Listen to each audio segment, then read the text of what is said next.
খন্তেক বাণিজ্যিক বিৰতিৰ পিছত আমি পুনৰ উভতি আহিছো ডিৱাই চিম্ফনীলৈ। মই পুনৰ প্ৰান্তিক তোমাৰ কাষলৈ আহিব বিচাৰিছো আৰু এটি পুৰণি বিহু শুনিব বিচাৰিম।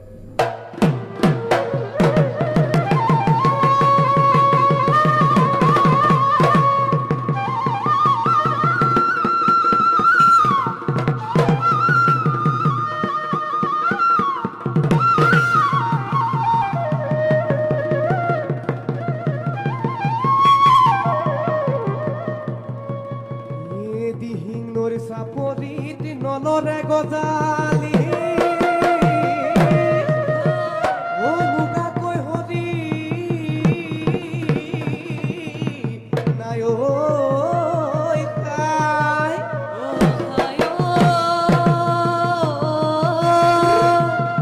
ঐ আমাৰ নাচনী ও হাজি কাছি আহিছে ঐ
মই ধন্যবাদ জনাইছোঁ তোমালোক দুয়োকে তোমালোকে খুব সুন্দৰকৈ প্ৰতিটো বিহু পৰিৱেশন কৰিছা তোমালোকে এই বিহু গীতৰ চৰ্চা অব্যাহত ৰাখা আৰু ধুনীয়া ধুনীয়া ভিডিঅ' বনোৱা ছ'চিয়েল মিডিয়াত আপলোড কৰা সেয়া ৰাইজে আদৰি লওক আমি তাকে কামনা কৰিছোঁ অৰ্ণৱ আৰু বিদিশা তোমালোককো ধন্যবাদ জনাইছোঁ তোমালোকৰ উজ্জ্বল ভৱিষ্যত কামনা কৰিছোঁ বাদ্য সংগত কৰা তোমালোক দুয়োজনকে ধন্যবাদ জনাইছোঁ আৰু মাজুলীৰ পৰা আমাৰ সৈতে থকা